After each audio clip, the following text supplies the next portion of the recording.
ઝી 24 કલાકના ચૂંટણીલક્ષી કાર્યક્રમ રિપોર્ટ કાર્ડમાં આપનું સ્વાગત છે। આજે વાત કરીશું 25 નવસારી લોકસભા બેઠકની। 2009માં આ લોકસભા અસ્તિત્વમાં આવી હતી, ત્યારથી સી.આર. પાટીલ અહીં સાંસદ છે। વડાપ્રધાન નરેન્દ્ર મોદી અને ભારતીય જનતા પાર્ટીના રાષ્ટ્રીય અધ્યક્ષ અમિત શાહના નજીકના તેઓને માનવામાં આવે છે।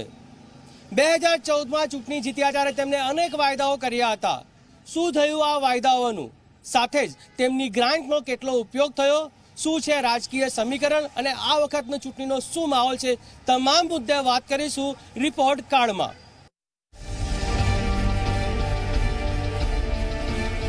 નવસારી લોકસભા બેઠક વર્ષ 2009માં કરવામાં આવેલા નવા સીમાંકન બાદ અસ્તિત્વમાં આવી છે। 2009 પહેલા સુરત લોકસભા બેઠકમાં જ નવસારી શહેર અને અન્ય તાલુકાઓનો સમાવેશ થતો હતો। જો કે નવા સીમાંકન મુજબ આ લોકસભા બેઠકમાં નવસારી જિલ્લા ઉપરાંત સુરત શહેર અને જિલ્લાના કેટલાક વિસ્તારોનો પણ સમાવેશ થઈ જાય છે।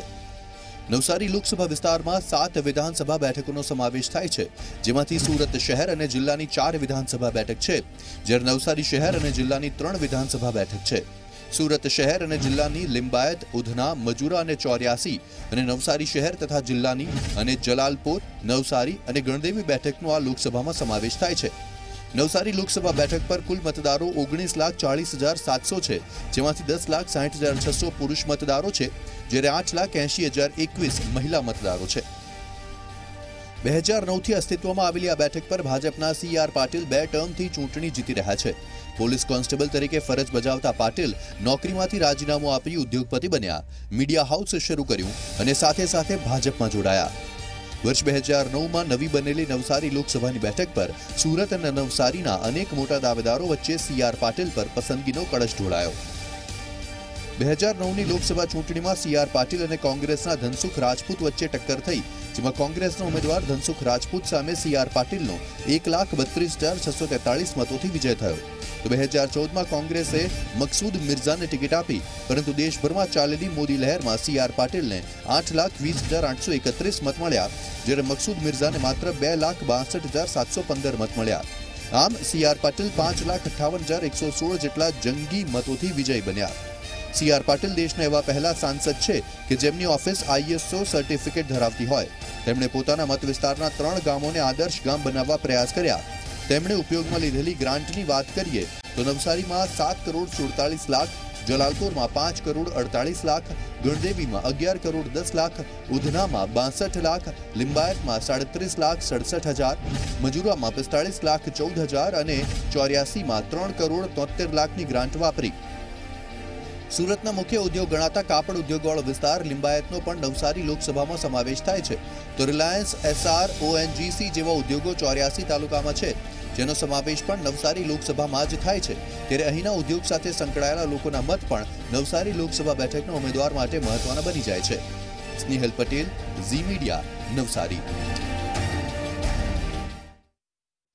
ચૂંટણીની તારીખોનું એલાન થઈ ચૂક્યું છે, ત્યારે નવસારી લોકસભા વિસ્તારમાં આવેલા મજુરા વિધાનસભા ક્ષેત્રમાં હું અત્યારે હાજર છું। અમારી સાથે કેટલાક લોકો છે, તેમને પૂછે કે તેઓ શું માની રહ્યા છે અહીંના સાંસદ વિશે। સી.આર. પાટીલ છેલ્લી 2 ટર્મથી જીતતા આવ્યા છે અને જે 2 ટર્મથી તેમની કામગીરી, ખાસ કરીને છેલ્લા 5 વર્ષમાં, ખાસ જ્યારે NDA સરકાર આવી છે, મોદી સરકાર આવી ત્યારબાદ તેમની કામગીરી કયા પ્રકારની છે, લોકો સાથે વાત કરીએ। જે પ્રકારે છેલ્લા 5 વર્ષથી અહીંથી સાંસદ તરીકે સી.આર. પાટીલ છે, એમની કામગીરીનું મૂલ્યાંકન તમે કેવી રીતે કરશો અને 10માંથી એમને તમે કેટલા માર્ક્સ આપશો?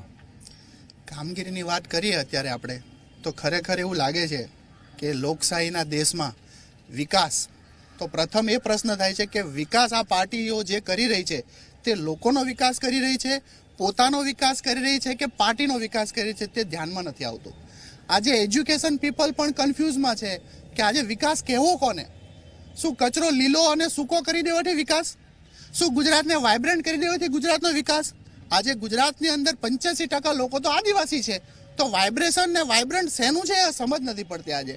અને ખરેખર મને તો બહુ મોટો પ્રશ્ન એવો થાય છે કે નવસારીનું કોન્સ્ટિટ્યુશન છે સુરત સુધી અડી ગયું, તો વિકાસ જે છે તે પાર્ટીના ઇલેક્શનના વિસ્તારનો કર્યો છે કે નોટ વોટ લેવા માટેની પોલિટિક્સ છે તે ધ્યાન નથી આવતી અહીંયા। એટલે ખરેખર વિકાસ એ જ મોટો પ્રશ્ન છે કે વિકાસ ગણવો કોને? સી.આર. પાટીલની કામગીરીને તમે 10માંથી કેટલા માર્ક્સ આપશો? સાહેબ, માર્ક્સ આપવાનું કામ શિક્ષકોનું છે, મને એટલી સમજ પડે, પણ આનો કોઈ માર્કિંગ ન હોય, પણ લાગે છે કે સાહેબ આ વિકાસની હજુ ખરેખર ઘણી જરૂર છે, આપણા વિસ્તારને ઘણી જરૂર છે અને એમાં સારા નેતાની ખરેખર જરૂર છે. ઘણા બધા છે એવું ધ્યાને આવે. ખાસ કરીને નવસારી જે લોકસભા વિસ્તાર છે, એક તરફ સુરત સિટીનો ભાગ લાગે છે, બીજી તરફ નવસારી જિલ્લાનો ભાગ લાગે છે. સુરતની જો ખાસ વાત કરવામાં આવે, સુરત ક્ષેત્રની જો વાત કરવામાં આવે, સી.આર. પાટીલની કામગીરીને આપ કઈ રીતે જોઈ રહ્યા છો અને 10માંથી કેટલા માર્ક્સ આપશો?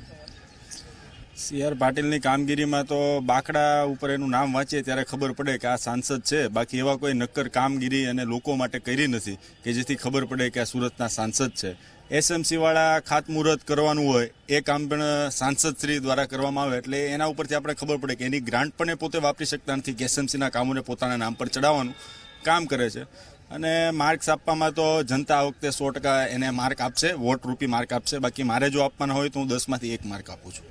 આપ કઈ રીતે જોઈ રહ્યા છો જે પ્રકારની એમની કામગીરી છે છેલ્લા 5 વર્ષથી, અને ખાસ જો વાત કરવામાં આવે તો છેલ્લા 5 વર્ષથી, કારણ કે સરકાર પણ એમની પાર્ટીની છે, શું કહેશો એ બાબતે અને 10માંથી કેટલા માર્ક્સ આપશો? માર્ક્સ તો આપવાનો કામગીરી તો જે જનતા એમના મતથી આપી જ દેશે. અને વિકાસની દ્રષ્ટિએ તો જો જોવામાં આવે તો જે દેખીતી રીતના જે દેખાય એવો જે વસ્તુ છે એમાં ઘણો બધો વિકાસ છે, પણ ખરેખર અંદર જઈને જ્યાં જરૂર છે ત્યાં વિકાસ કરવાની ઘણી બધી જરૂર છે. 10માંથી કેટલા માર્ક્સ આપવાના હોય તો આપો તમે? હું મારા ખ્યાલથી 6 માર્ક્સ આપીશ. 10માંથી 6 માર્ક્સ. આપણી અન્ય લોકો પણ છે.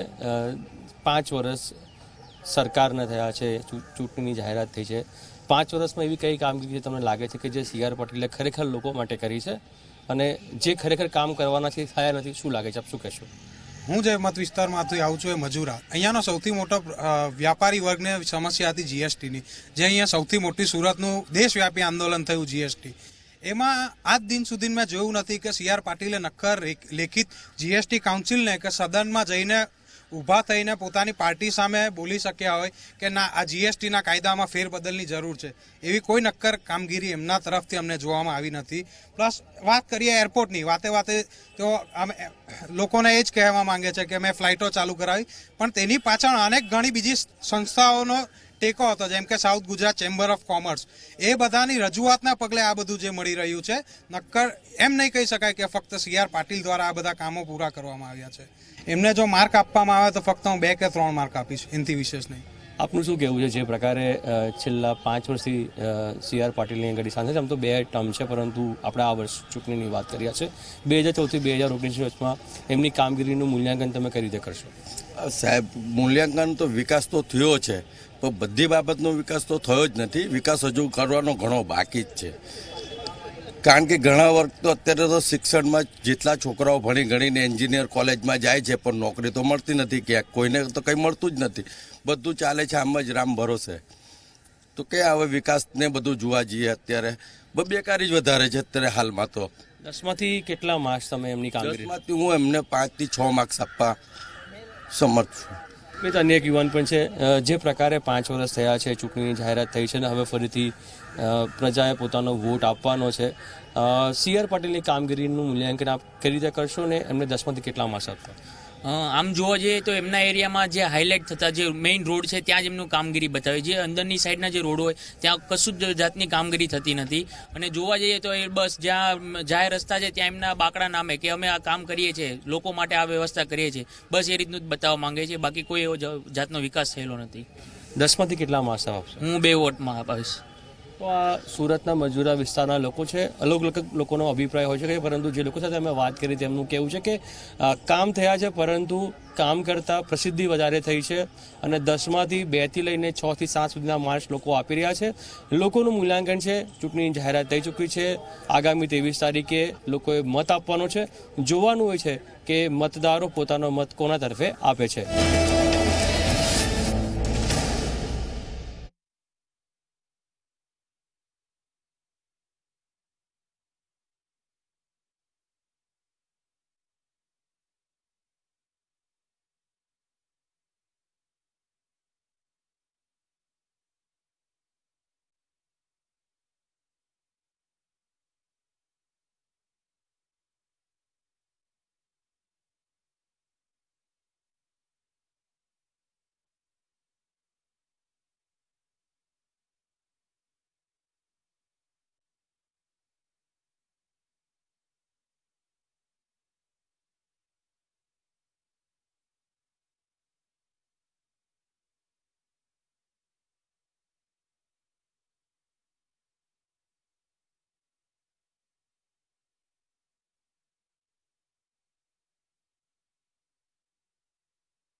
એમપી કાર્ડમાં આજે આપણે વાત કરી રહ્યા છે નવસારી લોકસભા વિસ્તારની.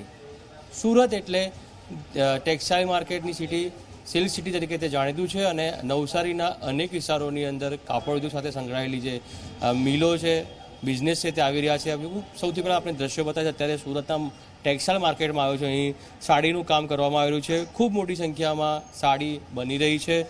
4 કરોડ મીટર કરતાં લાંબી સાડી સુરતમાં દરરોજ ઉત્પાદન થતું હોય છે અને તેના જ કારણે ખૂબ મહત્ત્વનો આજે એક સેક્ટર છે, ટેક્સટાઇલ સેક્ટર છે. જીએસટીની સૌથી વધુ જે માર છે, જીએસટીનું સૌથી વધારે તકલીફ છે તે અહીંના લોકોને જ પડી હતી. આપણી સાથે કેટલાક વેપારીઓ છે, ઉદ્યોગકારો છે જે સીધી રીતે ટેક્સટાઇલ માર્કેટ સાથે સંકળાયેલા છે, ટેક્સટાઇલ ઉદ્યોગ સાથે સંકળાયેલા છે. એમ સાથે વાત કરીને જાણવાનો પ્રયાસ કરે કે છેલ્લા 5 વર્ષ દરમિયાન જે સુરતના જે આ વિસ્તાર આવે છે नवसारी लोकसभा तेमा तेमने कया प्रकार की मदद सांसद द्वारा करी है.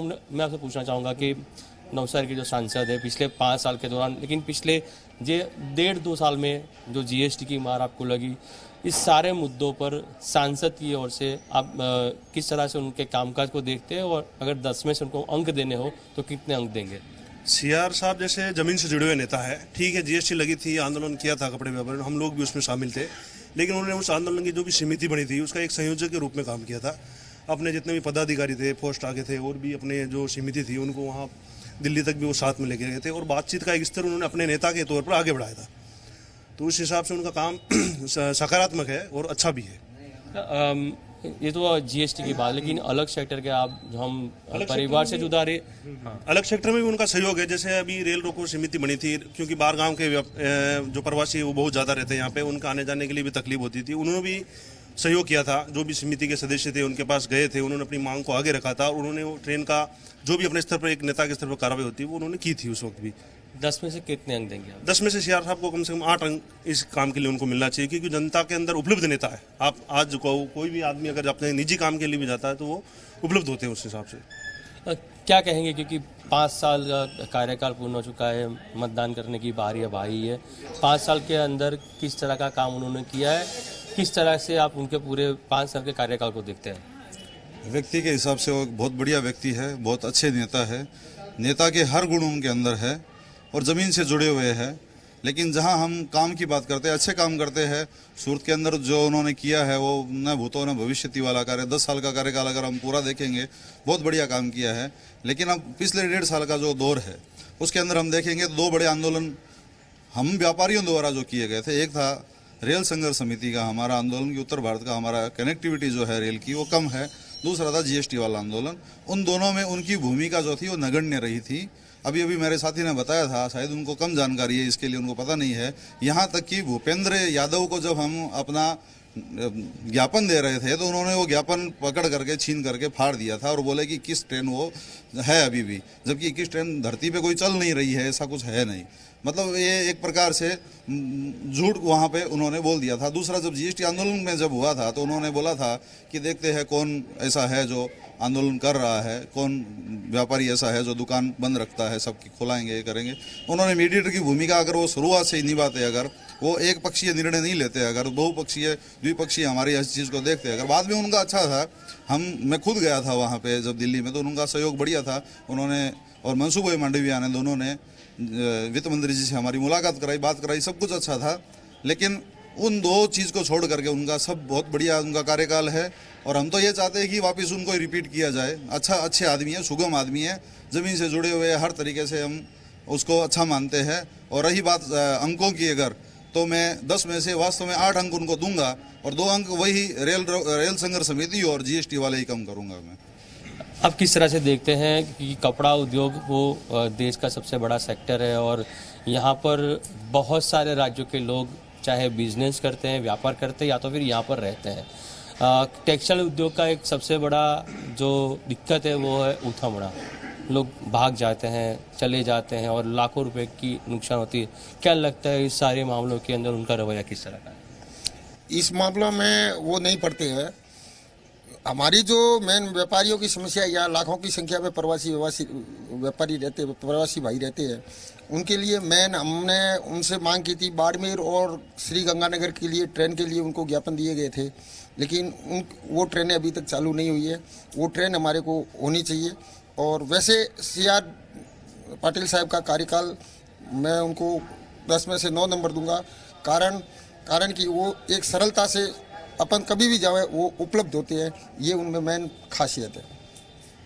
किस तरह से देखते हैं, क्योंकि कपड़ा उद्योग है वो जहाँ पर देश का सबसे बड़ा उद्योग है, लेकिन जो मैं सवाल वापस दोहरा रहा हूँ कि जो उठमड़ा होते हैं, लोग चले जाते हैं, एयर कनेक्टिविटी की बात हो, ट्रेन की बात हो, बच्चों के एजुकेशन की बात हो, इन सारे सेक्टर में आप किस तरह से देखते हैं? मैं खुद कार्गो कंपनी से हूँ और इनका कार्यकाल बहुत ही अच्छा रहा और सबसे बड़ी बेनिफिट मेरे को दिख रही है कि एयर कनेक्टिविटी की, क्योंकि मैं खुद यहाँ से कुरियर कंपनी का मटेरियल लेकर के अहमदाबाद और मुंबई लेके जाता था, वो आज हमें सूरत से ही भेजने का इनके मतलब प्रयास से, मतलब मैं सूरत से ही पूरी कनेक्टिविटी कर रहा हूँ और उस बिजनेस को सूरत से कर रहा हूँ, तो मैं समझ लीजिए कि 10 में से 9 नंबर इनको दूंगा। इनका कार्यकाल बहुत ही अच्छा रहा। किस तरह से देखते हैं आप पूरे कार्यकाल को, और जो 10 में से अगर अंक देने तो कितने देंगे? सीआर साहब का कार्यकाल बहुत ही अच्छा रहा। पिछले 10 सालों का उनका जो कार्यकाल है बहुत अच्छा रहा। यहाँ सूरत में जो प्रवासियों का मेन गढ़ है जैसे कहा जाता है, तो वो हर समाज, तबके और हर व्यक्ति विशेष के तौर पर वो सुगमता से उपलब्ध रहते हैं। नंबर देने की बात हो तो सीआर साहब के कार्यकाल, व्यक्तित्व और उनके जो किए गए विकास कार्य हैं उनके लिए हम 10 में से 10 नंबर देते हैं। आप किस सेक्टर से जुड़े हुए हैं और जो आपका सेक्टर है उसके अंदर किस तरह का हेल्प, किस तरह की मदद या तो उनको लेकर जो काम है उन्होंने किस तरह से किया? मैं एम्ब्रॉयडरी से जुड़ा हुआ हूँ और एम्ब्रॉयडरी के अंदर कई चीज़ों की दिक्कतें आई थी बीच में, मजदूरों की, लेबर की, तो उसके अंदर भी सीआर साहब से बात करी थी, तो उन्होंने उसके अंदर भी जो हो सके सबके हित के लिए वो उन्होंने सबकी सहायता भी की थी और उस मैटर का सॉल्यूशन भी किया था। और उनका जो नवसारी लोकसभा क्षेत्र है उसके अंदर भी जो भी अपने सरकारी जो भी आती है कोई भी कार्य, तो जनता तक पहुंचाने के लिए सबसे ज़्यादा उनको नरेंद्र मोदी जी ने भी सहारा था कि हर जो भी स्कीम, कोई भी सरकारी योजना आई है तो उन्होंने घर घर तक पहुंचाने का कार्यकर्ताओं द्वारा कार्य किया है। आप किस तरह से देखते हैं उनके कार्यकाल को, क्योंकि टेक्सटाइल है वो बहुत बड़ा सेक्टर है और बहुत सारी दिक्कतें भी हैं, लेकिन जो उनका कार्यकाल है उसमें ही जो आंदोलन और सब घटनाएं हुई थी, तो उसको किस तरह से देखते हैं आप? उनका कार्यकाल बढ़िया रहा, 5 साल का कार्यकाल अच्छा रहा, मार्केट में हर तरीके से सहयोग रहा, बढ़िया तरीके से मंथन। તો તમામ લોકો એક વાત સ્પષ્ટપણે માની રહ્યા છે કે ઉદ્યોગની અંદર તકલીફો હતી, ખાસ કરીને જીએસટીના કારણે અનેક તકલીફો આવી હતી, પરંતુ જે સહયોગ આપવાનો હતો, કેટલાક લોકો કહી રહ્યા છે કે યોગ્ય સહયોગ શરૂઆતમાં ન મળે, પરંતુ બાદમાં જરૂરથી આખા જે આખી મુશ્કેલી હતી તેમાં મદદ કરવાનો પ્રયાસ એમણે કર્યો છે અને કેટલાક અંશે આ જે જીએસટીની મુશ્કેલી હતી તેમાંથી તેમને નિરાકરણ મળ્યું છે, પરંતુ આવનારા સમયની અંદર આ મુશ્કેલીઓ હજુ વધુ સરળ થાય તેવું તેઓ માની રહ્યા છે અને 10માંથી કોઈક 8, કોઈ 6 આ પ્રકારના અંક પણ તેમને આપી રહ્યું છે।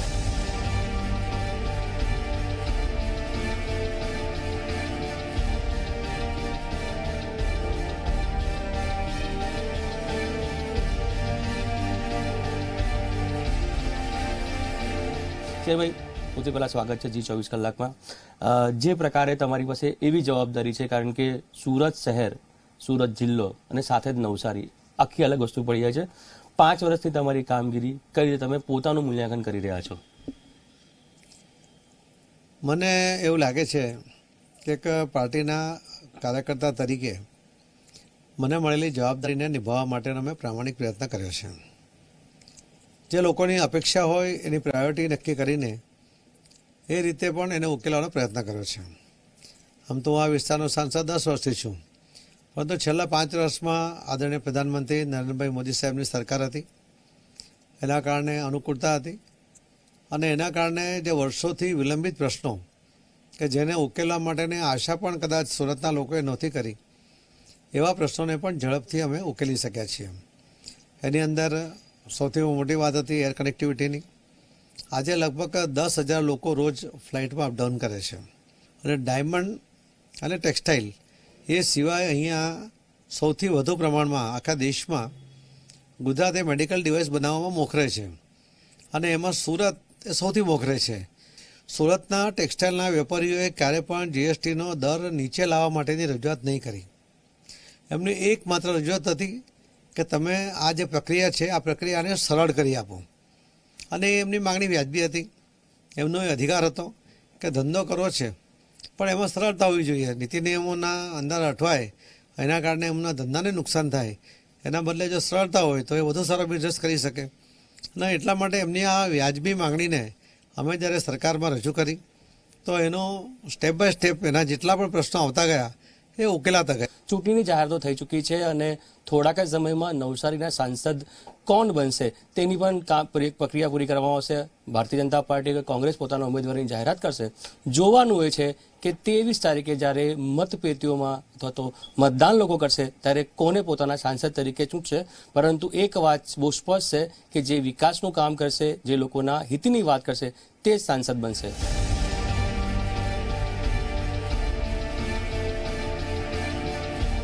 આપણી સાથે 2014ના કોંગ્રેસના ઉમેદવાર મકસૂદ મિર્ઝા છે. એમની સાથે વાત કરીએ. મકસૂદભાઈ, જી 24 કલાકમાં આપનું સ્વાગત છે.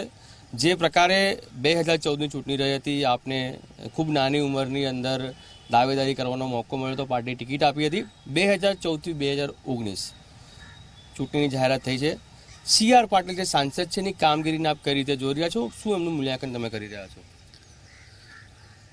2014ની ચૂંટણી એ દેશ માટે એક જુદી પ્રકારની ચૂંટણી હતી. કોંગ્રેસના વિરુદ્ધ એક માહોલ હતો અને દેશમાં ભારતીય જનતા પાર્ટીના એક નેતા નરેન્દ્ર મોદીજીની લહેર હતી. 2014ની ચૂંટણીમાં સરકાર તરફથી ઘણા બધા વાદાઓ કરવામાં આવ્યા હતા અને એ જ વાદાઓને લઈને અહીંયાના સાંસદ જે મારી સામે જીતા CR પાટીલ સાહેબ, એમને ઘણી બધી વાતો કરી હતી. પર તમે 2014થી 2019નો જો સમય દરમિયાન જોશો તો એ વાદાઓનું ટાઈ ફીસ થઈ ગયું છે. એ વાદાઓમાં પછી સુરત નવસારી ટ્વિન સિટીની વાત હોય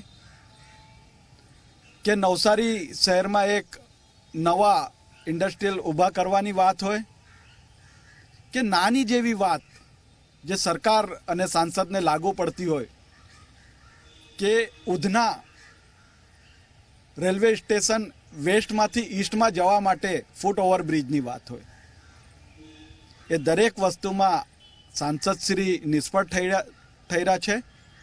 અને આજે તમે જુઓ 5 વર્ષના સમયગાળામાં સમય બદલાયું છે, વાતાવરણ બદલાયું છે અને એ જ હિસાબે જે વાદાઓ એમને કર્યા હતા એ વાદાઓ કશે રોડ પર કે જાહેરમાં દેખાતા નથી. સૌથી મોટો જે વાયદો એમને મારી સમક્ષ કે અહીંયાની લોકસભાના લોકોને કર્યો હતો કે હું નવસારીમાં રોજગારીની તકો ઊભો કરીશ અને નવસારીથી લોકોને સુરત કે બીજી શહેરોમાં જવાનું ના આવે. પર આજે તમે જુઓ કે બેરોજગારી દર એ છેલ્લા 40 વર્ષમાં આ સરકારમાં સૌથી વધારે છે. રાહુલજીએ એમના સ્ટેજ અને એના પરથી ડાયરેક્ટ કીધું છે કે જો અમારી સરકાર બનશે તો એક નેશન એક ટેક્સ એક જ સ્લેબમાં અને જેટલું ઓછું બને એટલું ઓછું સ્લેબમાં અમે GST લાગુ કરીશું. જ્યારે અહીંયાના આજના દેશના પ્રધાનમંત્રી મુખ્યમંત્રી હતા ત્યારે GSTની વિરોધમાં વાતો કરતા હતા. પ્રધાનમંત્રી બન્યા પછી રાત્રે 12 વાગે જેવી બીજી આઝાદી મળી એવી રીતે GSTનું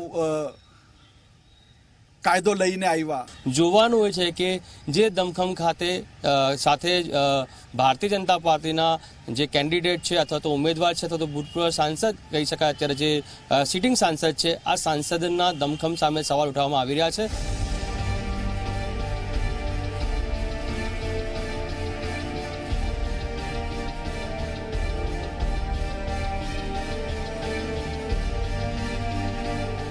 અમે નવસારી લોકસભાનો રિપોર્ટ લીધો, જેમાં મતદારો સાંસદ CR પાટીલને 5 થી લઈને 8 માર્ક્સ આપી રહ્યા છે. જોકે ખુદ સાંસદ CR પાટીલ પોતાને 10માંથી 0 માર્ક્સ આપી રહ્યા છે.